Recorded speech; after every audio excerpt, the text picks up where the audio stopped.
नमस्कार दोस्तों, आपका स्वागत है हमारे चैनल की एक और नई और रोमांचक वीडियो में।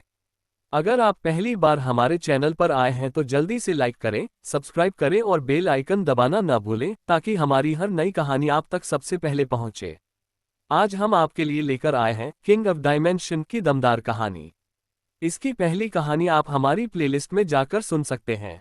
प्लेलिस्ट की लिंक आपको नीचे डिस्क्रिप्शन और कमेंट सेक्शन में मिल जाएगी। तो देर मत कीजिए, कहानी का आनंद लीजिए और हमें कमेंट में ज़रूर बताइए कि आपको ये कहानी कैसी लगी। हम आपके लिए रोज़ाना और भी ज़बरदस्त कहानियां लेकर आते रहेंगे। 383 कह देना कि ज्वाला वापस आए है। लांछित कुल ने शौर्य और शेरा को खजाने से भरे कमरे में बंद कर दिया था। वहीं दूसरी ओर शाश्वती और इंदुजा ने मधु को कैद कर लिया था। इसी दौरान धराकुल के योद्धा शौर्य को मारने वहां पहुंच गए थे।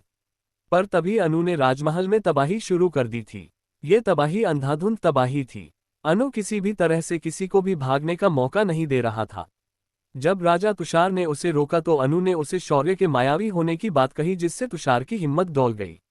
पर धराकुल के लोगों ने उसे हिम्मत देते हुए शांत रहने के लिए कहा था, पर पीछे से आए आवाज ने उन्हें भी भरी ठंड में पसीना फोड़ दिया।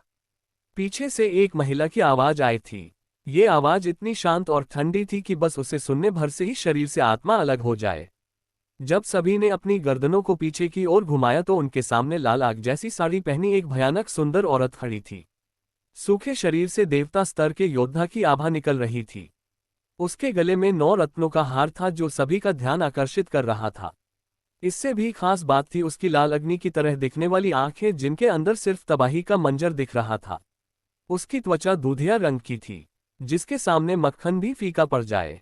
उसकी भौहें सुराहीदार और धनुष की तरह मुड़ी हुई थी। उस महिला को देखकर सभी को डर के साथ साथ रोमांच भी महसूस हो रहा था। भाई, इसे कहते हैं भयानक खूबसूरती, जो देखने वाले को डरा भी दे और प्यार में भी पागल कर दे। ज्वाला ने अपने कदम उस खाली खजाने के कमरे से बाहर रखे। उसके पीछे शौर्य और शेरा आराम से बाहर आए। शौर्य ने तभी दूर खड़े अनु को देखा और बोला, शाबाश अनु, तुमने अच्छा काम किया है। अब तुम आजाद हो। शौर्य की बात सुनकर अनु ने तुरंत हाथ जोड़े और असमान में उस गया। वो एक पल भी इस शैतान के सामने नहीं रुकना चाहता था। तभी शेरा ने तुषार को देखा और बोला, अरे बेटे तुषार, तेरे थोबड़े के 12 क्यों बजे हैं? तू खुश नहीं है कि तू हमें इस कमरे में बंद करके रख पाया? तुषार ने शेरा के कुत्ते जैसी शक्ल को देखा और अपने गाल पर 2 थप्पड़ लगा लिए। फिर उसने गुस्से से चिल्लाते हुए कहा, मेरा खजाना वापस करो, मैं तुम्हें जिंदा नहीं छोड़ूंगा। पर तभी शौर्य ने अपना हाथ आगे किया और बोला, रुक जा राजा तुषार, इतना क्यों उतावला हो रहा है? हम थोड़े ही यहाँ से भागकर जा सकते हैं। तुमने इन महान धराकुल के लोगों को यहाँ बुलाया है तो हम उनसे थोड़ी बात तो कर ले। धराकुल के लोग शौर्य की ओर देखने लगे। तभी उनमें से एक सफेद बालों वाला बूढ़ा आगे आया। इसकी आवाज भारी थी, उसका कुबड़ निकला हुआ था और उसकी आभा अर्धदैवीय स्तर के योद्धा के बराबर लग रही थी। उसने आगे आकर ज्वाला के सामने हाथ जोड़े और उपहास करते हुए कहा, मुझे यकीन नहीं होता कि दिव्य ज्वाला को कोई यहाँ ढूंढ लेगा और उन्हें मुक्त कर पाएगा। लगता है हमने आपको काफी कमजोर समझा था। बस उसने इतना ही कहा और अगले ही पल ज्वाला ने उसके सीने में अपना हाथ घुसेड़ दिया और उसका हृदय बाहर निकाल लिया। ज्वाला ने उस खून से सने हृदय को हाथ में पकड़ा और फिर उस आदमी को देखकर बोली, अपने स्वामी से विश्वासघात करने के बाद स्वामी के ही ऊपर ऐसे तंज मारना सही नहीं होता रिजू। अगले जन्म में ऐसी भूल कभी मत करना। ज्वाला ने बोलना खत्म किया और उसी के साथ रिजू का निष्प्राण देह जमीन पर गिर गया। ज्वाला ने हल्की से फूंक मारी और रिजू का शरीर अपने आप आग के अंगारों में बदल गया और देखते ही देखते वो राख हो गया। इधर रिजू के मरते ही धराकुल के बाकी बचे लोग थर थर कांपने लगे थे, क्योंकि यहाँ आए लोगों में से रिजू ही सबसे शक्तिशाली था। पर अब वो राख हो चुका था। धराकुल के लोगों में से एक आदमी ने हिम्मत की और आगे आते हुए बोला, रुक जाए, हम जानते हैं कि हम आपसे मुकाबला नहीं कर सकते, पर एक बात याद रखिएगा कि हमारे पास अग्निकुल के कई सदस्य अभी भी कैद है। अगर आपने हमारे साथ आने से मना कर दिया तो कुलप्रमुख उन्हें खत्म कर देंगे। ये सुनकर ज्वाला के माथे पर बल पड़ गए।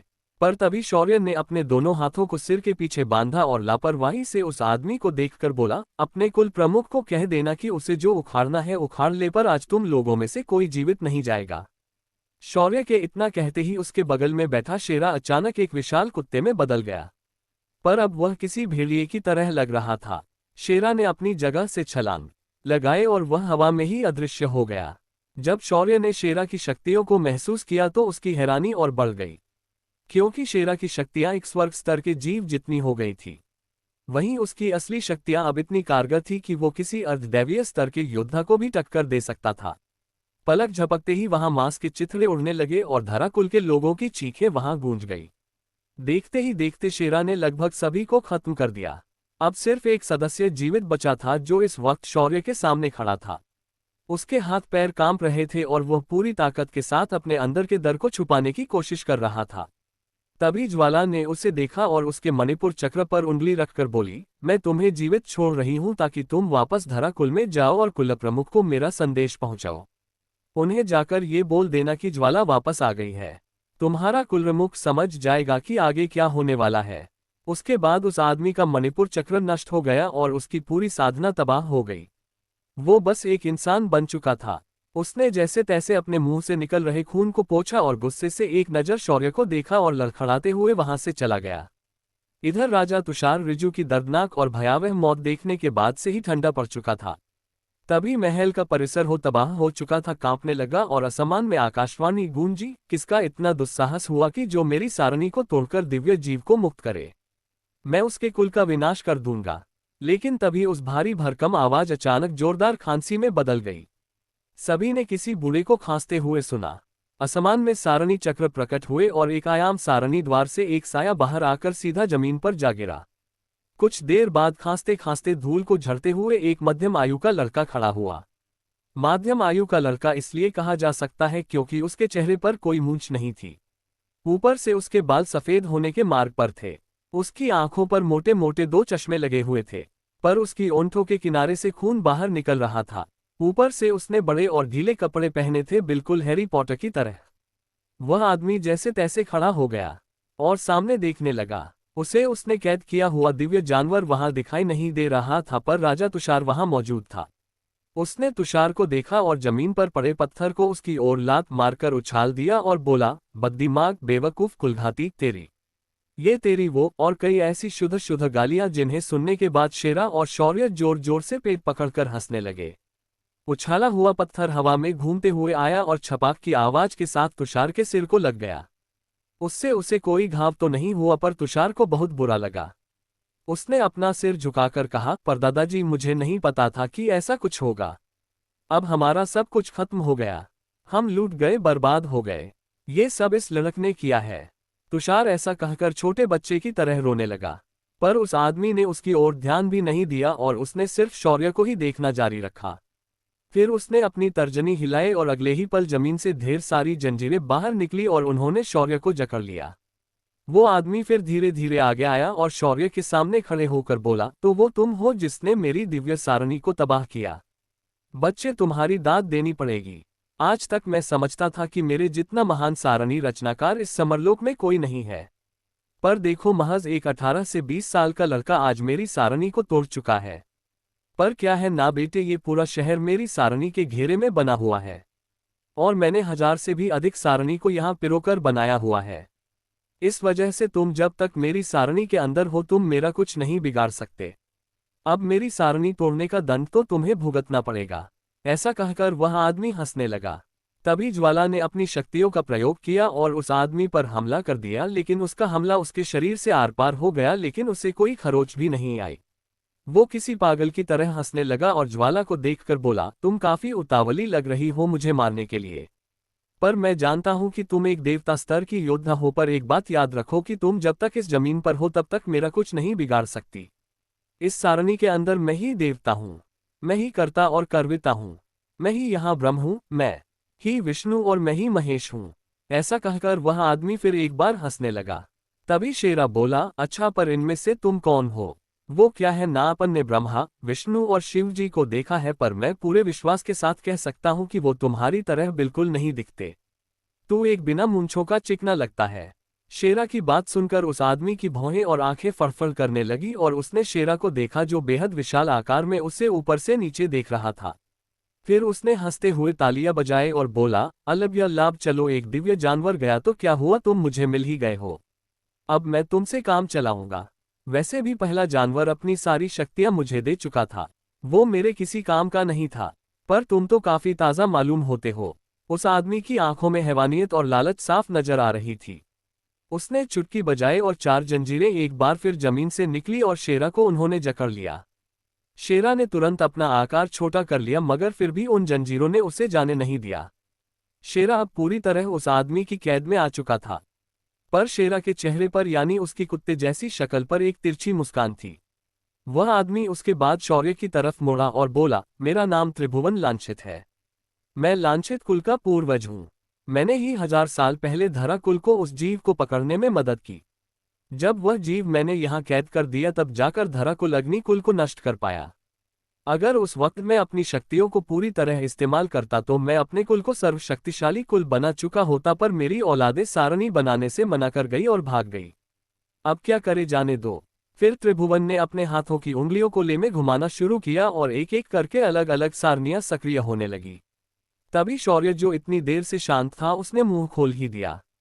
त्रिभुवन लांछित, नाम अच्छा है तेरा। तेरे माँ बाप ने सोच समझकर ये नाम रखा होगा, और तेरी सारनियों की रचना को देखकर मैं ये भी समझ सकता हूँ कि तुमने सारणी के नियमों को घोलकर पी लिया है। पर इतना सब कुछ होने के बावजूद भी तू एक सारणीकार नहीं बन पाया। तू कहता है ना इस सारणी के अंदर तू भगवान है, तो मैं तुझे आज असली भगवान क्या होता है ये दिखाता हूँ। शौर्य ने इतना कहने के बाद अपने हथेलियों को खोल दिया जो इतनी देर से बंद थी। उसके बाद उसने कुछ मंत्र बोले और देखते ही देखते उसके और शेरा के आसपास की सारी जंजीरें गायब हो गई। शेरा मुक्त हो गया था। उसने अपनी गर्दन को झटके दिए और बोला, साला ये कुएं का मेढक सारणी के बाप को सारणी सिखाने जा रहा था। भाई तू थोड़ा रुक जा, इस चिकने को अपन सबक सिखाएगा। ऐसा कहकर शेरा ने अपनी लंबी जुबान से अपना मुंह साफ कर लिया।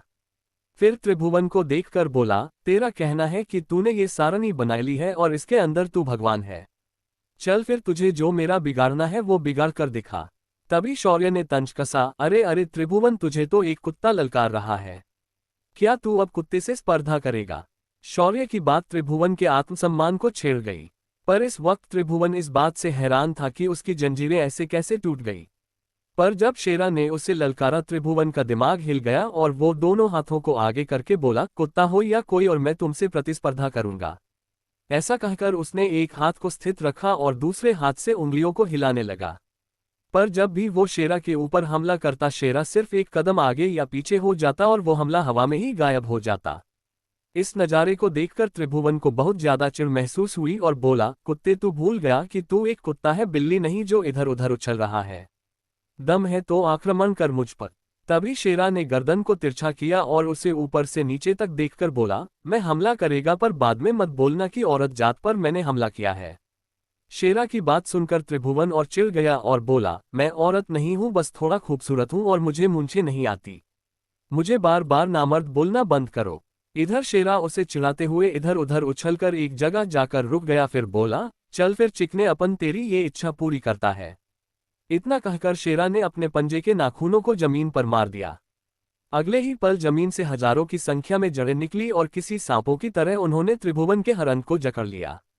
शेरा उसके बाद अपने नाखून को देखकर बोला, देखा तो अपन के एक नाखून का वार भी नहीं से पाया। क्या सारणीकार बनेगा रे तू? क्या शौर्य और शेरा त्रिभुवन को उसके ही सारणी के जाल में हरा पाएंगे? क्या ज्वाला इस सारणी के युद्ध में उनकी कोई मदद नहीं कर पाएंगी? क्या राजा तुषार शौर्य और शेरा से अपना खजाना वापस ले पाएगा? क्या होगी धरा कुल की प्रतिक्रिया? 384 मैं अमर हूं। शौर्य, शेरा और ज्वाला त्रिभुवन के सारणी जाल में फंस गए थे। जब शौर्य ने शेरा को जंजीरों से मुक्त किया तो त्रिभुवन को शेरा ने सारणी से लड़ने के लिए ललकारा, जिसके चलते शेरा ने सिर्फ अपने एक नाखून से त्रिभुवन को पेड़ों की हरी भरी जड़ों में जकड़ लिया। त्रिभुवन उसके अंदर फंस गया था। जब त्रिभुवन उसके अंदर फंस गया तो शेरा उसे चिढ़ाने लगा। ये देखकर त्रिभुवन का गुस्सा और अधिक बढ़ गया। उसने अपने हाथों की उंगलियों को अजीब दिशा में घुमाया और आसपास से हजारों की संख्या में तलवारें निकली और उन्होंने गाजर मूली की तरह सारी जड़ों को काटा और त्रिभुवन को आजाद कर दिया। तभी शेरा ने मुस्कुराते हुए कहा, देख, अपन की एक भिंडी तेरे ऊपर चढ़ गई है। अपन के हमले में तू कुछ देर के लिए ही सही कैद हो चुका था। तभी शौर्य ने पास ही के दीवार पर शेरा और त्रिभुवन के नाम लिखे और एक अंक शेरा के नीचे लिख दिया। त्रिभुवन भ्रमित होकर ये देख रहा था तो शौर्य ने उसे समझाया, देख त्रिभुवन, ये तुम दोनों का सारणी का मुकाबला है। ऊपर से तुमने पहले ही सारणी बना रखी है। अब इतना सब कुछ होने के बाद भी अगर तू शेरा को छू भी नहीं पाया तो ये तेरी हार होगी।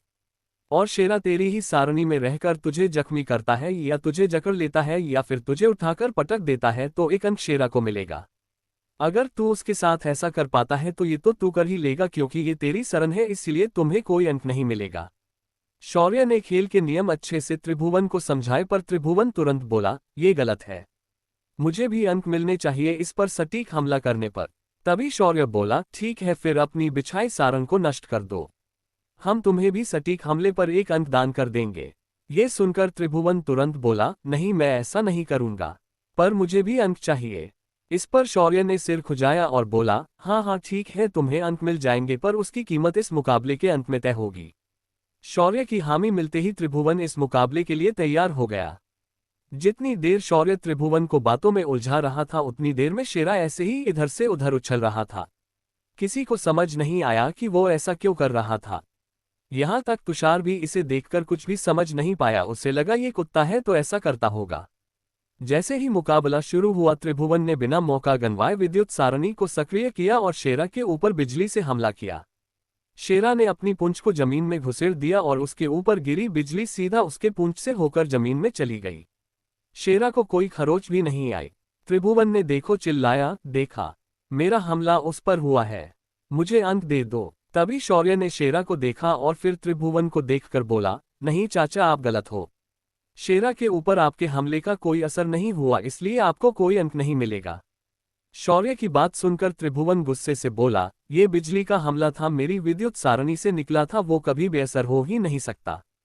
तभी शेरा बोला, देख बेचिकने, तूने जो बिजली मुझ पर मारी थी मैंने उसे अपने शरीर से जमीन में भेज दिया, जिस वजह से उसने अपन के शरीर को सिर्फ एक माध्यम बनाया और जमीन में चली गई। ये बिजली का नियम है कि वो किसी भी माध्यम से दूसरे माध्यम में जा सकती है। तभी त्रिभुवन बोला, नहीं, मुझे इस बात पर यकीन नहीं है, इस प्रमाणित करके दिखाओ। इस पर शेरा ने कहा, इधर आ और मेरी पूंछ को पकड़कर रख और अपनी विद्युत सारणी से मुझ पर हमला कर, अगर मुझे कुछ नहीं और तुझे झटका लगा तो तू मेरी बात समझ जाएगा। इस पर त्रिभुवन ने बहुत विचार विमर्श किया और आखिर में शेरा के पीछे जाकर उसकी पूंछ पकड़कर खड़ा हो गया। उसने उसके बाद विद्युत सारणी को सक्रिय किया और अगले ही पल बिजली की धारा सीधा शेरा के शरीर में प्रवेश कर गई और उसके बाद पूंछ से होकर त्रिभुवन के शरीर में चली गई। एक जोरदार चीख के साथ शेरा चिल्लाया, क्योंकि उसकी पूंछ को त्रिभुवन ने करंट लगने पर जोर से दबा दिया था, पर जब शेरा ने त्रिभुवन को देखा उसकी चीख हंसी में बदल गई, क्योंकि त्रिभुवन बिजली के झटके से पूरी तरह काला हो चुका था और उसके बाल उसके सिर पर खड़े हो गए थे। शेरा ने उसे देखते ही कहा, अबे ये तात्या बिच्छू कहाँ से आ गया। वहीं शौर्य अपना पेट पकड़कर हंसे जा रहा था और ज्वाला बस इस नज़ारे को देखकर मुस्कुरा रही थी। त्रिभुवन ने अपना मुंह खोला और उसके मुंह से धुआं निकला। तब शेरा बोला, मुझे लगता है कि तुम्हें ये समझ आ गया होगा कि बिजली एक माध्यम से दूसरे माध्यम में प्रवाहित हो सकती है।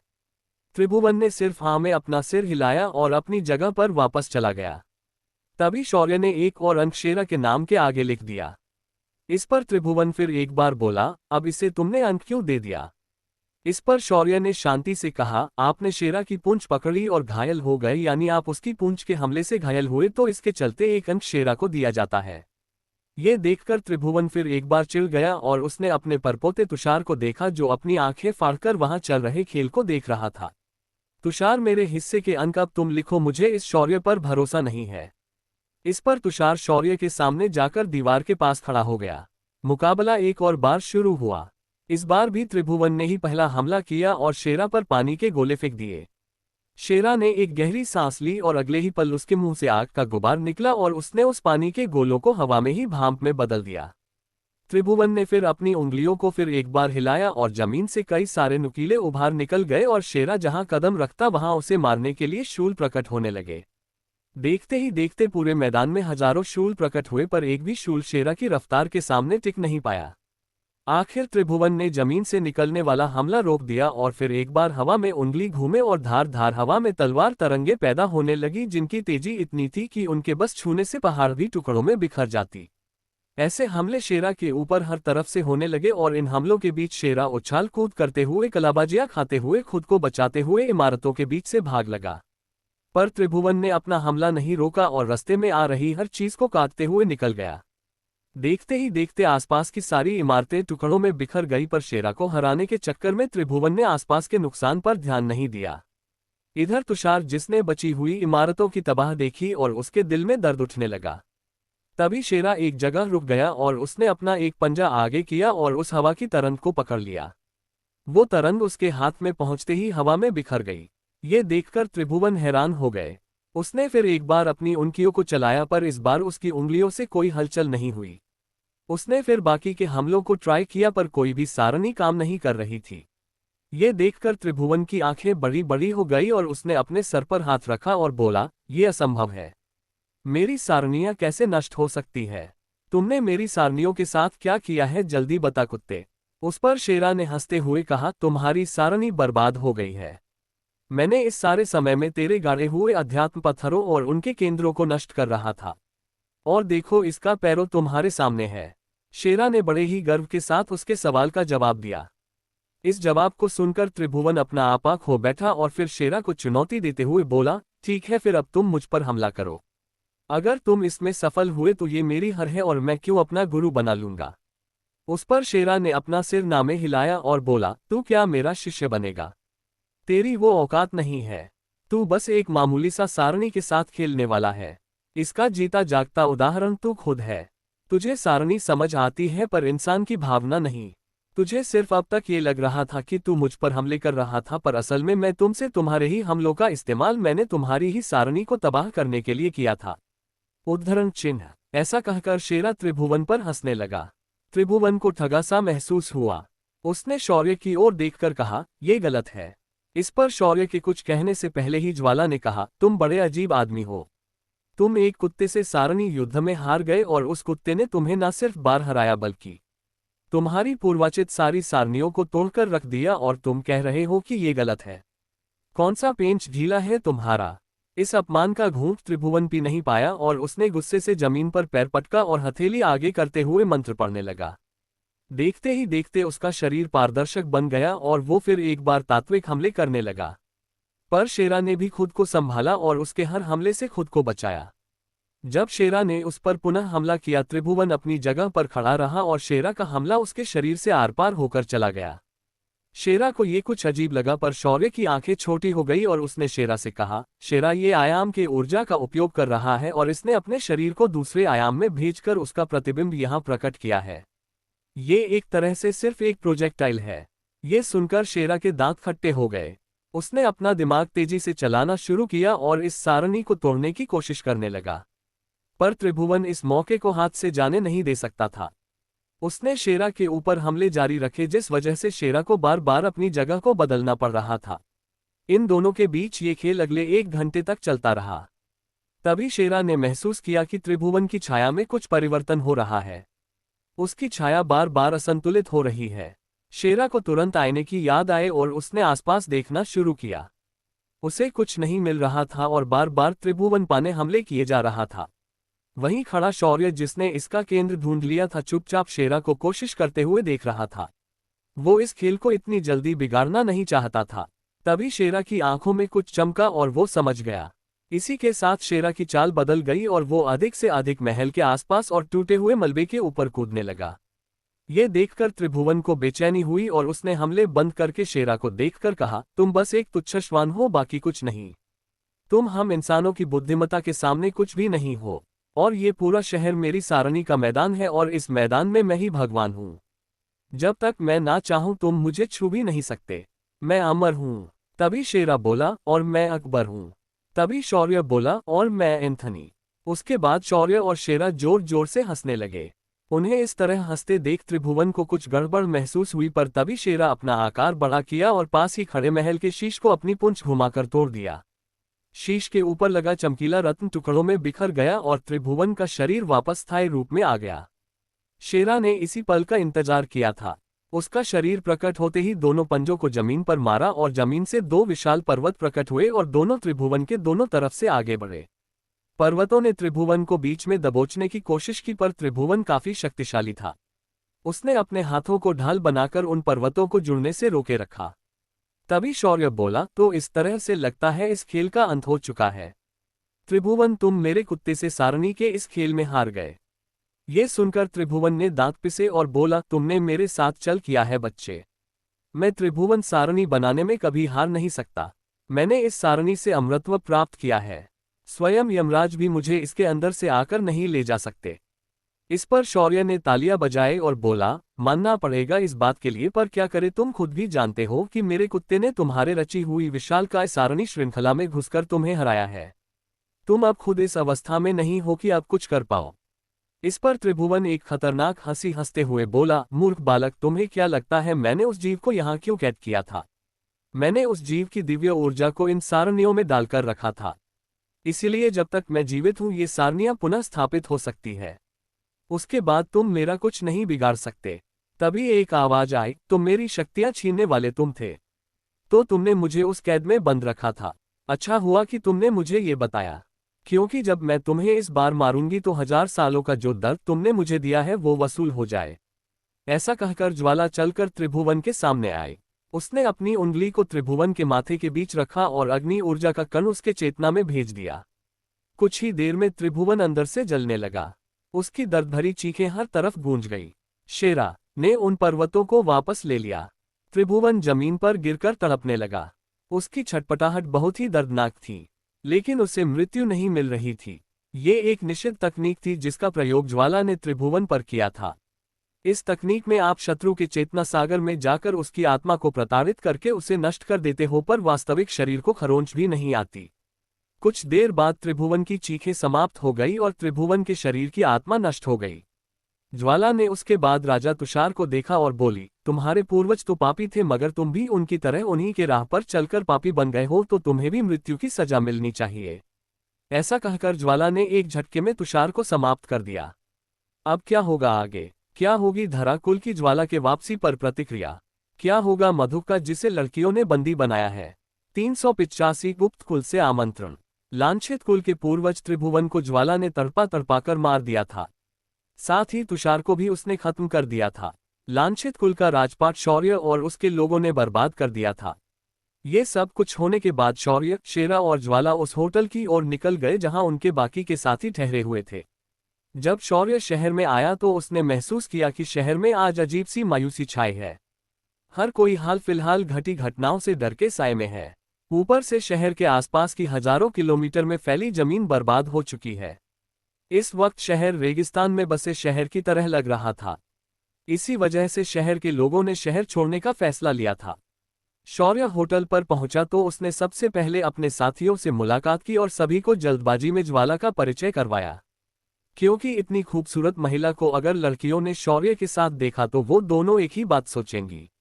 जब सभी को ज्वाला का परिचय करवाया तो सभी ने हैरानी से ज्वाला को देखा। ज्वाला एक दिव्य जीव है, इस बात पर किसी को यकीन नहीं हो रहा था।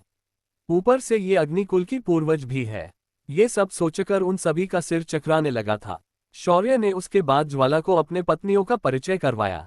उसके बाद सभी होटल के निचले माले पर बैठे और उन्होंने खाना मंगवाया। पेट भर खाना खाने के बाद समर बोला, स्वामी, हम आपको बताना भूल गए कि राजकुमार मधु को हमने बंदी बनाकर रखा है। अब उसका क्या करना है? इस बात पर शौर्य ने अपना सिर सहलाया और फिर समर से बोला, पहले उसे यहाँ लेकर आओ, फिर देखते हैं कि उसके साथ क्या करना है। शौर्य का आदेश मिलते ही समर तुरंत ऊपर गया और मधुक को नीचे लेकर आ गया। मधुक की हालत देखकर शेरा तुरंत बोला, अबे ये चिकना तो हरा भरा हो गया है और इसकी साधना की भी बजी हुई है। ये जिंदा रहकर भी किसी काम का नहीं बचा।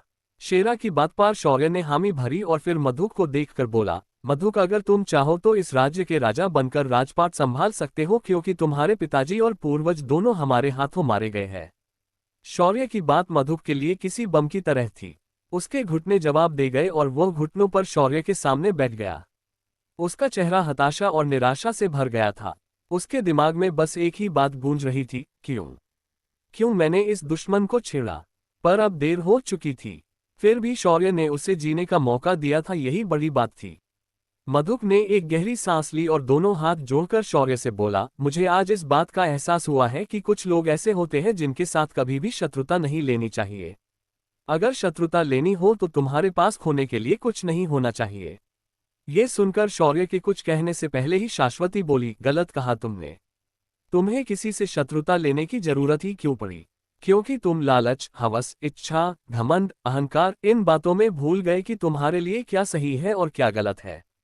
तुम भी अच्छे से जानते हो हम लोग तुम्हारे घर हमला करने नहीं आए थे, हमें तुमने यहाँ बुलाया था और देखो अब तुम्हारा अंत हो गया। ये सुनकर मधु की आंखों से पानी नदी की तरह बहने लगा और वह फुट फुट कर रोने लगा। शेरा ने तुरंत चिल्लाकर कहा, हाँ हाँ पगले, अब तू हमें भी रुलाएगा क्या? जा जिले अपनी जिंदगी और एक अच्छा राजा बनकर दिखा। क्या पता भविष्य में तुझे कोई ऐसी दवा मिल जाए जो तुम्हारी साधना को वापस लौटा सके। शेरा की बात सुनकर मधुक ने अपनी आंखें पोंछी और वहां से तुरंत निकल गया। मधुक के जाने के बाद समर बोला, भगवान करे किसी को भी ऐसी जिंदगी ना दे।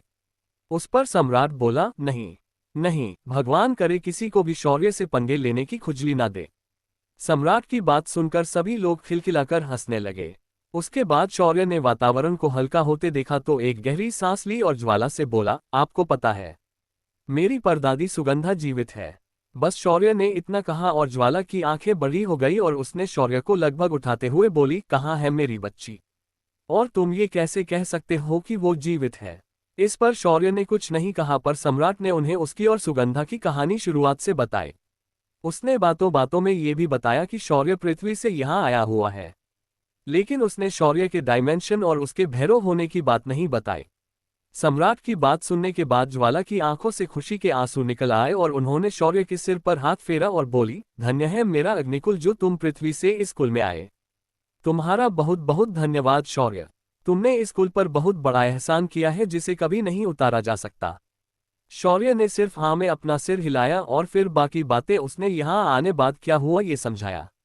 ज्वाला को अग्निकुल के लोगों का शौर्य के साथ किया व्यवहार बिल्कुल भी पसंद नहीं आया, पर जब उसे पता चला कि उन्हें सुगंधा ने अच्छे से सजा दी है तो वो शांत हो गई। तभी शौर्य ने ज्वाला से कहा, वैसे अगर आप दादी से मिलना चाहती हैं तो मैं आपको एक पल में उनके पास भेज सकता हूँ। ये सुनकर ज्वाला हैरानी से शौर्य को देखने लगी तो शौर्य ने स्पष्टीकरण देने की बजाय सीधा उनके सामने स्पेस में दरार खोली और अग्निकुल के घर का मार्ग खोल दिया। ज्वाला ने ये देखा तो वो और भी हैरान हो गई, तो शौर्य ने उनसे कहा, मैंने आयाम तत्व का भी थोड़ा बहुत अभ्यास किया है तो ये छोटी मोटी चीजें कर लेता हूँ। शौर्य को इतनी बड़ी बात को ऐसे ही बताते हुए देखकर सभी का मुंह टेढ़ा हो गया। ज्वाला ने उत्सुकता से उस दरार में कदम रखा और उस तरफ चली गई। उसके पीछे उसने सम्राट को भेज दिया ताकि उन्हें कोई घर में रोक टोक ना करे। ज्वाला और सम्राट के जाने के बाद शौर्य और उसके बचे हुए साथी वहां पर गप्पे लड़ा रहे थे, तभी होटल के मुख्य दरवाजे से 3 लड़कियां अंदर आईं। ये तीनों एक से बढ़कर एक खूबसूरत थी और तीनों की आंखें शौर्य पर ऐसे टिकी हुई थी कि वो लड़कियां शौर्य को आंखों से ही खा जाना चाहती थी। उन लड़कियों की नजरों को देखकर शाश्वती और इंदुजा ने शौर्य के ऊपर अपनी पकड़ मजबूत बनाई और उन लड़कियों को आंखों में अंगारे लेकर देखने लगी। इनकी नजरों को देखकर तीनों लड़कियां होश में आ गई। शौर्य ने उन्हें एक नजर देखा और फिर नजरअंदाज किया। तभी बीच में खड़ी लड़की ने अपना गला थोड़ा साफ किया और कहा, हम एक बार फिर मिले महोदय शौर्य, आपसे मिलकर मुझे खुशी हुई। तभी शेरा ने तंज कसते हुए कहा, अब अगर कोई तुम्हारा लगातार बेशर्म लोग की तरह पीछा करेगा तो उसे फिर मिलना नहीं पीछा करना कहते हैं। शेरा की बात से उस लड़की का चेहरा लाल हो गया। तभी शौर्य ने उस लड़की को देखा और बोला, निशा गुप्त, गुप्त कुल की राजकुमारी, आज फिर एक बार आप मेरे पास मदद मांगने आए हैं तो मैं एक बार फिर कहना चाहूंगा कि मैं आपको मदद करने में बिल्कुल भी इच्छुक नहीं हूं। आप यहां से जा सकती है। शौर्य ने एक ही बार में निशा को नकार दिया, पर निशा हार मानने वालों में से नहीं थी। उसने तुरंत कहा, मुझे पता है कि धराकुल आपकी जान के पीछे पड़ा है और उन्होंने पूरी जमीन आसमान एक कर दी है। अगर आप मुझे मदद करते हैं तो मैं आपको यकीन दिलाती हूं कि धराकुल के विरुद्ध हम आपका खुलकर साथ देंगे। निशा का प्रस्ताव सुनकर वहां बैठी शाश्वती और इंदुजा अपने मुंह पर हाथ रखकर हंसने लगी। उन्हें हंसता देखकर निशा को अच्छा नहीं लगा, पर जब उसने शाश्वती की ताकत के बारे में सोचा तो उसने अपना गुस्सा निगल लिया। तभी बगल में खड़ी सुमित्रा बोली, हमें पता है कि आपको लग रहा होगा कि हमारा प्रस्ताव आपके किसी काम नहीं आएगा, पर विश्वास कीजिए अगर आपने हमारी मदद की और निशा को कुल में ऊंची जगह प्राप्त करने में मदद की तो हम आपको इतना धन देंगे कि आप सोच भी नहीं सकेंगे। और इसके अलावा हम तीनों आपके साथ विवाह करेगी। सुमित्रा की आखिरी लाइन सुनकर इंदुजा ने तुरंत कहा, विवाह करने की इच्छा मेरे पति की नहीं पर तुम तीनों की है, मुझे ऐसा लग रहा है। उस पर अंजना ने थोड़ा बेशर्मी के साथ कहा, तो क्या हुआ, विवाह हम करना चाहे या वो बात तो एक ही है। और वैसे भी तुम दोनों भी तो उसकी पत्नियां हो, जैसे तुमने इसे बांट कर लिया है हम भी बांट लेंगी। तभी शेरा ने गुस्से से टेबल पर हाथ मारा और बोला, अबे वो इंसान है, कोई बर्थडे का केक नहीं जो सामान भाग करके उसे बांट लो। तभी शाश्वती जो इतनी देर से शांत बैठी थी उसने सवाल पूछा, वैसे तुम तीनों करना क्या चाहती हो इन्हें अपने साथ ले जाकर? ये सुनकर निशा की आंखें चमक गई और उसने तुरंत कहा, हमारे गुप्त कुल का पूरे समरलोक में कारोबार है और हमारे कुल के प्रमुख बनने के लिए एक स्पर्धा बनी हुई है हम तीसरे पीढ़ी के युवाओं के बीच। हम में से जो भी जीतेगा वो कुल का प्रमुख बन जाएगा और सर्वशक्तिशाली बन जाएगा। उसके पास पूरे कारोबार की संपत्ति आ जाएगी। ये सुनकर शाश्वती ने बात को समझते हुए कहा, तो तुम ये सब सिर्फ उस संपत्ति को प्राप्त करने के लिए कर रही हो? उस पर सुमित्रा ने हाथ बांधकर अकड़ कर कहा, जी हाँ। एक बार निशा कुल प्रमुख बन जाएगी तो उसके पास इतने अधिकार तो आ ही जाएंगे कि वो पूरे कुल में कुछ भी कर पाएगी। उस पर शाश्वती ने अपना सिर नामे हिलाते हुए कहा, तो फिर तुम लोग यहाँ से जा सकती हो, हमें तुम्हारी कोई जरूरत नहीं है। इस पर निशा, अंजना और सुमित्रा अपनी आंखें बड़ी करके शाश्वती को देखने लगी। तभी अंजना बोली, इतनी भी जल्दबाजी मत करो अंतिम निर्णय लेने की, ऐसा अवसर तुम्हें दोबारा नहीं मिलेगा। और वैसे भी तुम्हें पता होना चाहिए कि धराकुल के लोगों को अगर ये बात पता चल जाती है कि तुम लोग यहाँ हो तो उनके हाथों तुम बिल्कुल भी नहीं बच पाओगे। इस पर शौर्य और उसके साथी ठहाका मारकर हंसने लगे। तभी शेरा बोला, अब धराकुल के लोगों से हम लोग क्यों डरने लगे भला? अगर हम उनसे डरने लगते तो ऐसे खुलेआम यहाँ तुम्हारे सामने बैठे नहीं होते। इसीलिए ऐसे धराकुल का नाम लेकर हमें डराना बंद करो और निकल जाओ। शेरा की बात पर तीनों लड़कियों का मुंह उतर गया। तभी निशा ने एक आखिरी बार कोशिश करते हुए कहा, ठीक है मैं मानती हूँ कि तुम्हें ना ही विवाह करना है, ना ही धन चाहिए और ना ही तुम्हें सुरक्षा चाहिए, पर मेरे पास एक और चीज है जिसकी तुम्हें आवश्यकता पड़ सकती है। मैंने सुना है कि तुम प्राचीन वस्तुओं के जानकार हो, तो मैं तुम्हें बताना चाहूंगी कि हमारा गुप्त कुल हर साल अपना शक्ति प्रदर्शन करने के लिए एक मुकाबला आयोजित करता है। इस मुकाबले में हिस्सा लेने के लिए दूर दूर से लोग आते हैं और इस मुकाबले को जीतने वाले योद्धा को हमारे कुल के कुलदेवता से मार्गदर्शन मिलता है और साथ ही दुनिया की सबसे दुर्लभ एक वस्तु इनाम में मिलती है। ये सुनकर शौर्य ने निशा को ऊपर से नीचे देखा और बोला, क्या तुम्हारा कुल देवता तुम्हारे घर में रहता है? इस पर निशा ने हाँ में अपना सिर हिलाया और बोली, वो देवता स्तरीय हमारे पूर्वज है और उसके बाद हमने उन्हीं का पूजन किया है, तभी से वो हमारे पूर्वज होने के साथ साथ कुलदेवता भी बन गए हैं। ये शाश्वती ने थोड़ा संदिग्ध होकर पूछा, ऐसा क्या सिखाते हैं तुम्हारे कुलदेवता? इस पर निशा एक बार सुमित्रा और अंजना को देखा और फिर दोनों हाथों को सीने पर रखकर बड़े ही सम्मान और गर्व के साथ बोली, हमारे पूर्वज के पास प्राचीन काल का ज्ञान का भंडार है। उनके जितना महान, तेजस्वी और सुंदर कोई नहीं है। हमारे पूर्वज के पास 8 सिद्धियों और 64 कलाओं का ज्ञान है। उनके पास 5 तत्वों में से 3 तत्वों का स्वामित्व है। इसीलिए साधना के मार्गदर्शन के लिए लोग उनसे मिलने के लिए मेरे जाते हैं। निशा की बात सुनकर शेरा ने शांत भाव से पूछा, वो सब तो ठीक है, पर तुम्हारे ये कुलदेवता के पास खास क्या है? क्या उसके पास ऐसी शक्ति या साधना तकनीक है जो हमें हैरान कर दे? शेरा के सवाल पर तीनों लड़कियों सोच में पड़ गई। तभी अंजना बोली, हमारे पूर्वज के पास एक खास वस्तु है। इस चीज का उपयोग उन्होंने 1000 साल पहले हुए दानव आयाम के आक्रमण से लोगों को बचाने के लिए किया था। ये सुनकर शेरा और शौर्य का थोड़ा इंटरेस्ट बढ़ गया। शेरा ने उत्सुक होकर पूछा, और वो चीज क्या है? इस सवाल पर निशा पुनः विचार में पड़ गई और काफी देर याद करने के बाद बोली, मुझे उसका नाम तो पता नहीं है और ना ही मैंने उसे कभी अपनी आंखों से देखा है, बस उसके बारे में मैंने सुना है। ये सुनकर शौर्य ने टेबल पर हाथ मारा और बोला, तो तुम्हारे पास ऐसा कुछ भी नहीं है जो तुम मुझे दिखाकर अपने साथ ले जा सकती हो? इसका मतलब अब तुम यहाँ से जा सकती हो। शेरा ने भी अपने दांत दिखाए और बोला, निकल, पहली फुर्सत में निकल। कोई जरूरत नहीं है तेरी अपने भाई को, पहले ही उसकी 3 बीवियों की वजह से फटी पड़ी है। शेरा के पहले वाक्य सुनकर शौर्य को अच्छा लगा, पर आखिरी के सुनकर उसका खून खौल गया और उसने शेरा को दबोच लिया और उसके ऊपर बैठकर उसे पीटने लगा। शेरा बेचारा भौंकने और चिल्लाने के अलावा कुछ नहीं कर पाया। निशा और उसके दोस्त निराश हो गए और अगली बार पूरी तैयारी के साथ आने का सोचकर वहां से चली गई। इधर होटल का मालिक शौर्य के पास आया और धीरे से बोला, यजमान, अभी अभी पता चला है कि राजा तुषार मारे जा चुके हैं और पूरा राजपरिवार बर्बाद हो चुका है, साथ ही उनका खजाना भी चोरी हो चुका है। इसी बीच मधुक ने खुद को अगला राजा घोषित कर लिया है।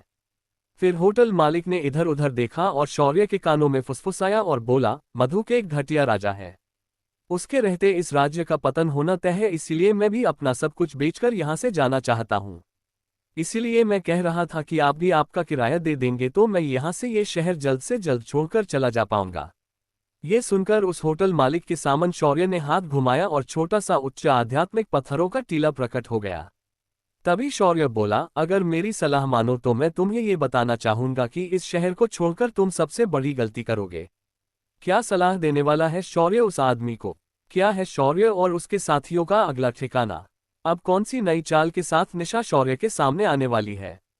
386 अगला पड़ाव वायुपुत्र कुल। शौर्य ने ज्वाला और सम्राट को मृगनाशिका नगरी में अग्निकुल में भेज दिया था। उनके जाने के बाद अभी भी शौर्य आगे कहाँ जाना है इसके बारे में सोच रहा था। तभी गुप्त कुल से मुकाबले का आमंत्रण मिला पर शौर्य ने उसे ठुकरा दिया। उसे उनके कुलदेवता से कुछ सीखने की कोई इच्छा नहीं थी। जब होटल मालिक शौर्य के पास अपना किराया मांगने आया तो शौर्य ने उसे ये शहर ना छोड़कर जाने की सलाह दे डाली। होटल मालिक ने कंफ्यूज होकर शौर्य से पूछा, आप ऐसा क्यों कह रहे हैं? अब इस शहर में बचा ही क्या है? इस पर शौर्य बोला, इसमें बचा कुछ भी नहीं है, पर जो अब राजा बना हुआ मधुक है ना वो इस बंजर जगह को भी हरा भरा बना देगा। एक बात याद रखना, हर तरफ से टूटा हुआ इंसान जब राजा बनता है ना तो उसके जितना मजबूत राजा कोई नहीं हो सकता।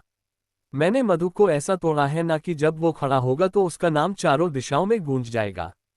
शौर्य ने पूरे आत्मविश्वास के साथ होटल के मालिक को ये सब समझाया। जब होटल के मालिक ने ये सुना तो उसने अपने जाने का प्लान कैंसिल किया और अनंतपुरी में ही रुकने का निर्णय ले लिया। शौर्य का भी यहाँ का सारा काम हो गया था। उसे अब अपने अगले सफर के लिए निकलना था। उसने होटल मालिक से आगे आने वाले शहर के बारे में पूछा तो उसने शौर्य को बताया कि इसके बाद आने वाले शहर महान वायुपुत्र कुल का शहर है। इनके इलाके को स्वतंत्र रखा गया है, वो किसी भी सम्राट के अंतर्गत नहीं आता। यहाँ तक कि चंद्रमा पर रहने वाले विशेष देवता भी इस कुल से दूरी बनाकर रखते हैं। शौर्य ने ये जानकारी मिलते ही उस दिशा में अपने साथियों के साथ प्रस्थान कर दिया। सभी लोग आराम से उड़कर जा रहे थे। शौर्य ने रास्ते में देखा कि उसके एक हमले ने कितना नुकसान किया है। हर तरफ रेत ही रेत और रेत के टीले ही बचे थे। दूर दूर तक किसी का निशान नहीं था। शौर्य और उसके साथी आगे बढ़ते हुए उस जगह पहुंचे जहां रेत का रेगिस्तान खत्म हो रहा था और पहाड़ी इलाका शुरू हो रहा था। ये पहाड़ी इलाका नुकीली और सीधी खड़ी चट्टान से बना हुआ था। ये पत्थरों की पहाड़ियां पेड़ों की तरह खड़ी थी। उन्हें देखकर ही शौर्य ने कहा, कोई पागल ही होगा जो ऐसी जगह पर रहता हो। उस इलाके की हरियाली आंखों को भा रही थी। इन पहाड़ों की तरह यहाँ उगने वाली झाड़ियों भी खास तरह की थी।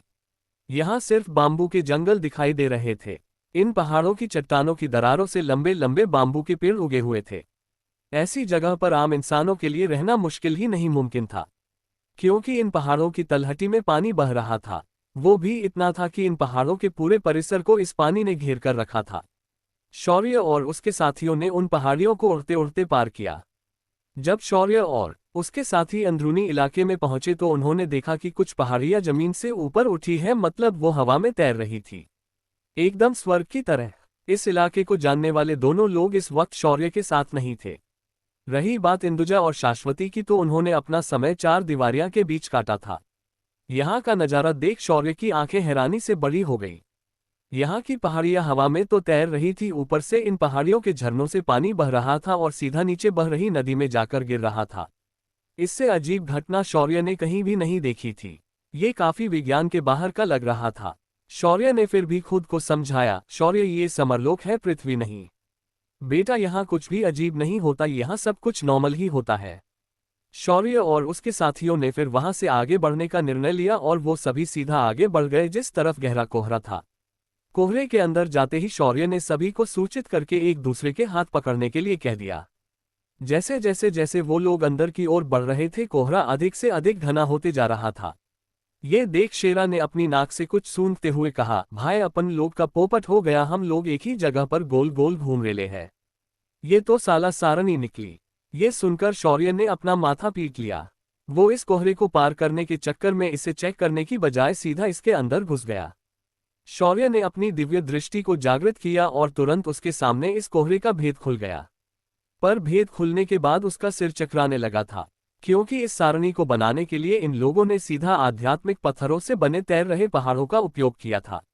शौर्य ने फिर उन तैर रही पहाड़ों को और गहराई से जांच की तो उससे एक और शौकंग बात पता चली। इन तैर रही पहाड़ों के केंद्र में एक खास काले रंग का पत्थर था। सिस्टम ने जब इस पत्थर को स्कैन किया तो उसने उस पत्थर की जानकारी शौर्य को बता दी। नाम: प्रति गुरुत्वीय पत्थर। ग्रह के गुरुत्वाकर्षण बल के विरुद्ध क्रिया करने की क्षमता। जिस भूक्षेत्र में इसका निर्माण होता है वो भूक्षेत्र ग्रह से विभक्त करने की पूर्ण क्षमता। जब शौर्य को इसका कारण पता चला तो उसके मन में जो अजीब भाव थे इस जगह के बारे में वो गायब हो गए। उसे इस अजीब घटना का असली कारण जो पता चला था, पर सवाल अभी भी ये था कि इस कोहरे की सारणी को कैसे तोड़े। शौर्य ने काफी देर तक विचार विमर्श किया। उसे ऐसे विचार करते देख शेरा ने कहा, ओ मेरे तबाही के देवता, तू कब से विचार करने लगा? उठा हथौड़ा और तोड़ दे पहाड़। ज्यादा दिमाग का खून नहीं जलाने का। बस शेरा की बात इस बार शौर्य ने मान ली और भाई ने लगा दिया सुरंग उन तैरती पहाड़ों पर बिना अंजाम की परवाह किया।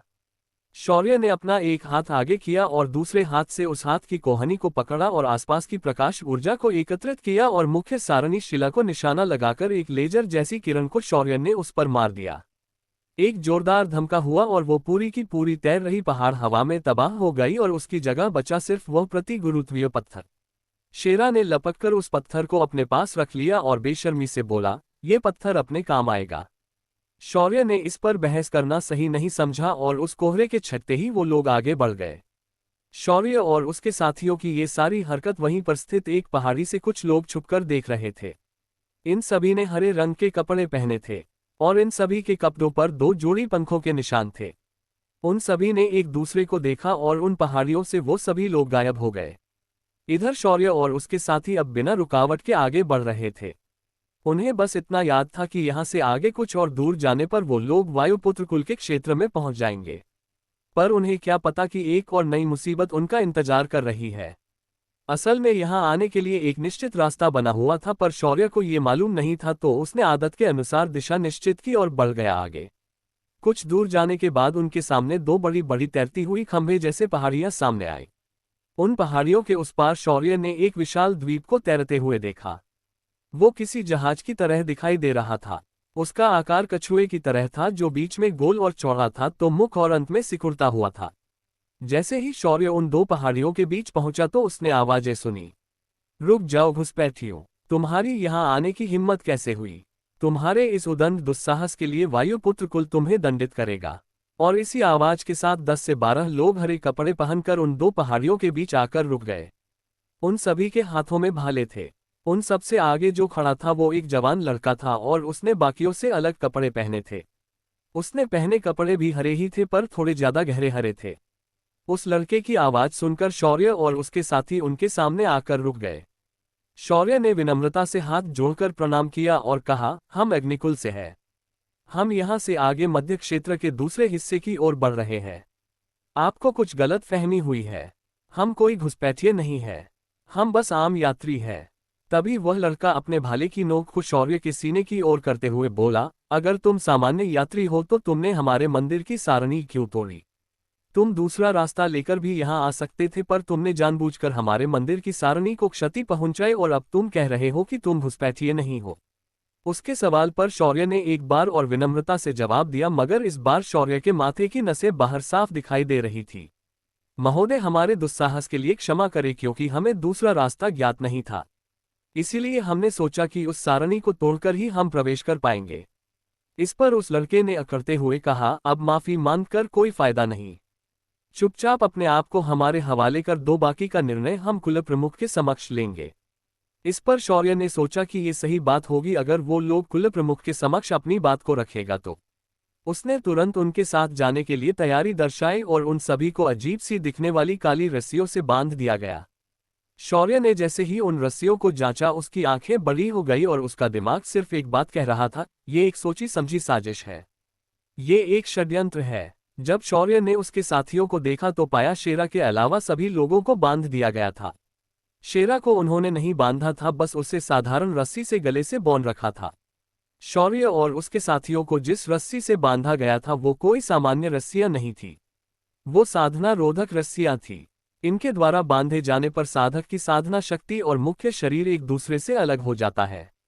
ये एक तरह की नैनो टेक्नोलॉजी से बनी रस्सियां थी। जब सभी को बंदी बना लिया गया तब वह लड़का आगे आया और शौर्य के सामने आकर बोला, अग्निकुल के शौर्य, तुम्हें धराकुल के साथ शत्रुता नहीं करनी चाहिए थी। धराकुल से शत्रुता का परिणाम सिर्फ मृत्यु है, मृत्यु। पर शौर्य ने बिना डरे उस लड़के से पूछा, क्या तुम्हारा वायुपुत्र कुल मेरे साथ शत्रुता लेने के लिए तैयार है? इस पर उस लड़के ने हंसते हुए कहा, वायुपुत्र कुल किसी से नहीं डरता। हमसे तो देवता भी डरते हैं, तो तुम किस खेत की मूली हो? और रही बात हमारे कुल के इसमें शामिल होने की, तो तुम्हें बता दूं कि हमारे कुल प्रमुख अलिप्ततावादी है। उन्हें ऐसे दूसरों के झगड़ों में टांग अड़ाने की कोई इच्छा नहीं है। मैंने ये सब अपने पिता प्रथम वरिष्ठ धूम्रवलय के आदेश पर किया है। उसकी बात सुनकर शौर्य ने उबासी ली और फिर आराम से कहा, ओह तो ये बात है, फिर मुझे तुम्हें मारने पर कोई दुख नहीं होगा। अगले ही पल शौर्य के मुंह पर तिरछी मुस्कान आए और उसके हाथों की रस्सियां काले रंग से नीले रंग में बदल गई। धीरे धीरे बाकियों के साथ भी यही हुआ। शेरा ने भी हल्के से फूंक मारी और उसके गले की रस्सी कट गई। पलक झपकते ही पूरा गेम पलट गया था। वो लड़का इतनी देर से अकड़ दिखा रहा था, वो अब थर-थर कांप रहा था। शाश्वती ने शौर्य के कुछ करने या कहने का इंतजार नहीं किया और उसने पलक झपकते ही वहां मौजूद सभी सिपाहियों को मौत के घाट उतार दिया। शौर्य ने फिर उस लड़के के कंधे पर हाथ रखा और बोला, हाँ तो क्या कह रहे थे तुम? तुम्हारे पिता के आदेश पर यह सब किया जा रहा है। वैसे क्या नाम बताया तुमने अपना? उस लड़के ने डरते हुए कहा, मैंने अपना नाम नहीं बताया। मेरा नाम कंठ वलय है। उसका नाम सुनकर शेरा बोला, कितना बेस्वाद नाम है बे इसका। इसका नाम सुनकर ही गले में खुजली होने लगी। शौर्य ने पहले अपना हाथ उठाया और 2-4 थप्पड़ खींचकर कंठ वलय के थोबड़े पर चिपका दिए। भाई षड्यंत्र रचने की कोशिश की थी इस बंदे ने, वो भी शौर्य के साथ। फिर शौर्य ने कंठ के भवसागर की ऊर्जा को अस्थिर कर दिया, जिससे उसकी साधना नष्ट हो गई और वो मूर्छित हो गया। शौर्य ने फिर कंठ को शेरा की पीठ पर डाला और उस विशाल तैरते हुए द्वीप के प्रवेशद्वार से अंदर प्रवेश किया। अब तक कंठ को होश आ चुका था। कंठ की साधना नष्ट होने की वजह से वो दर्द में तड़प रहा था और चीख रहा था। पर प्रवेशद्वार पर उपस्थित किसी ने भी उसे मदद करने के लिए आगे बढ़ने की हिम्मत नहीं की। शौर्य ने प्रवेशद्वार पर खड़े होकर ऊंची आवाज में कहा, मैं अग्निकुल का शौर्य अग्निहोत्री आज वायुपुत्र कुल से जवाब मांगने आया हूं।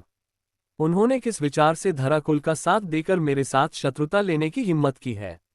शौर्य की आवाज उस पूरे विशाल द्वीप पर आकाशवाणी की तरह गूंज गई। उस द्वीप के मध्य में एक और तैरती हुई इमारत थी, जिसे एक अखंड शिला से बनाया गया था। ये वायुपुत्र कुल का मुख्य निवास था। इस निवास के अंदर एक मध्यम आयु का आदमी और बूढ़ा आदमी बैठे थे।